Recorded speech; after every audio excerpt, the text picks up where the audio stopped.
Hello mga ka-finding! Welcome sa ating new adventure na naman dito sa mundo ng aking vlog. So, yung pag-uusapan natin ngayon is yung mga gustong kumuha ng kanilang SSS number, especially sa mga baguhan na wala pa silang mga SSS number. So, hindi nyo na kailangan pumunta ng mga satellite offices ng SSS. Through online ay magkakaroon na kayo ng SSS number. So, yung ating adventure today mga ka-finding ay ito yung ating pag-uusapan. So, dito mga ka-finding ay search lang natin sa Google yung sss.gov.ph. And then, as we can see sa screen, merong iba't ibang klase ng options dito. So, yan. So, makikita nyo yung arrow. So, yan yung i-click natin. So, next, yan. So, yan yung nilakihan ko lang para makita nyo siya, para mas clear. And then, pagka-click natin, ay i-click lang natin yung click here para magtuloy-tuloy yung ating application. So, basahin lang po natin yung mga yan. And then, i-click lang po natin is yung start. So, mag-start na tayo. So, napakadali lang sundan mga ka-finding. And then, after natin i-click yung start is, kailangan natin fill upan yung ating last name, first name, lahat na may asterisk ay kailangan natin fill upan. At i-click lang natin is yung I'm not a robot para magtuloy-tuloy tayo. Okay? And then, yan. So, after natin i-click yung I'm not a robot, i-click lang natin is yung submit. And then, after natin i-submit mga ka-finding ay bubuksan natin yung ating email address para sa confirmation na may binigay or may in-email sa atin si SSS. So, yan. So, bubuksan natin is yung ating email address. Okay? So, as we can see, ito yung ating email address na pinadala ng SSS online. So, ngayon, i-click natin yung continue link, which is yung arrow na to. Okay, i-click natin yan. And then, after natin siya i-click, ay ito na yung mangyayari. So, meron na tayong registration. So, ilalagay din natin dyan, fill up pa natin. At dito mga finding importante is lalagay mo dito is yung maiden name ng nanay mo. Ang pagkadalaga niya is kailangan natin siyang ilagay.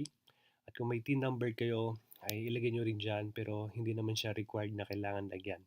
And then sa next page, ilalagay mo dyan is yung mobile number mo, email address, tapos kung saan ka nakatira, either sa Metro Manila or sa probinsya, and then isa-select mo lang yan. So, check nyo lang mga finding yung mga naka-asterisk.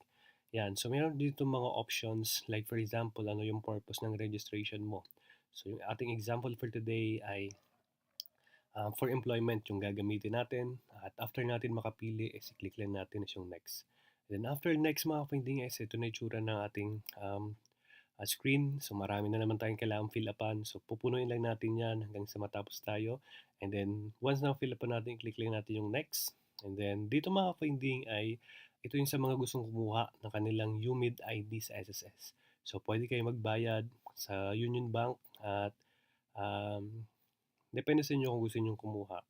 So, pinakita ko lang to sa inyo, siningit ko lang. And then, dito, nagtatanong siya kung kukuha ba tayo ng UMID ID. So, I mean, hindi muna natin siya isa-select. So, i-click lang natin is yung yes. Pero kung gusto mong kumuha ng UMID ID is no. Pero yes pa rin muna yung gagawin natin para sa ating tutorial. And sa basic information, as ito yung makikita. Okay, after natin siya i-yes, ito yung ang next mga finding.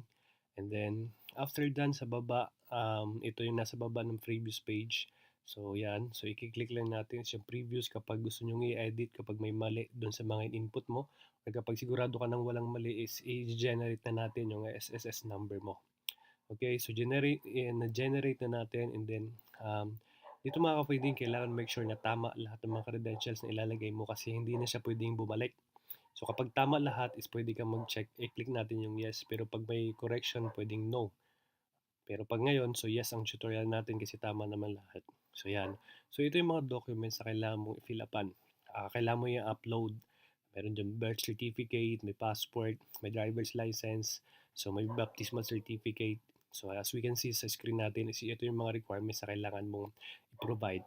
So hindi tayo mag-upload ng mga requirements online. So pwede naman, acceptable naman siya. At ipoproceed lang natin or i-click natin yung proceed. Okay? So after natin i-click mga finding yung proceed, ito na yung next. So yan. Yung mga arrow na yan, meron siyang iba't ibang klase ng picture or form na makikita ninyo. So yan. So ang ipapakita ko sa inyo sa next slide ay ito. Yan yung una. Ito yung form or yung registration or application card para sa mga gustong kumuha ng kanilang UMID ID. At ito naman mga ka-finding is yung transaction number slip at nandiyan nakalagay yung pangalan mo at yung date of birth mo.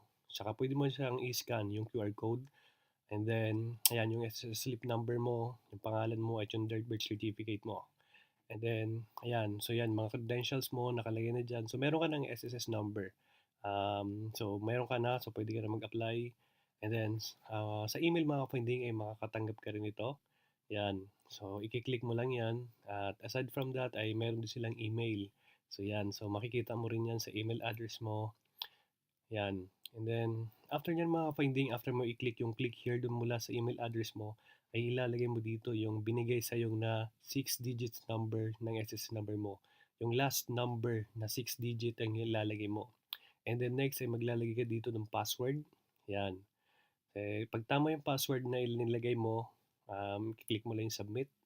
Then dito, after mo i-click yung submit, after mo gumawa ng password, ay meron ditong dalawang question na pwede mong pagpilian. So, pag nakapili ka na ng sagot or nakalagay ka ng sagot, ay click mo lang yung submit.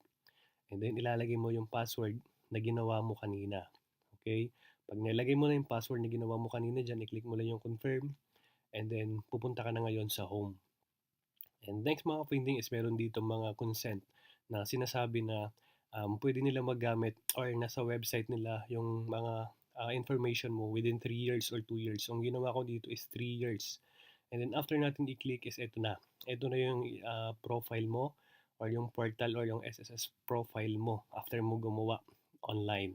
So yan. So pwede nyo na siyang buksan. So pwede nyo siyang explore. So finally, meron na kayong SSS number. And then after done, pwede na kayong mag-login gamit ang inyong user ID, yung password, at saka mag-sign in na kayo.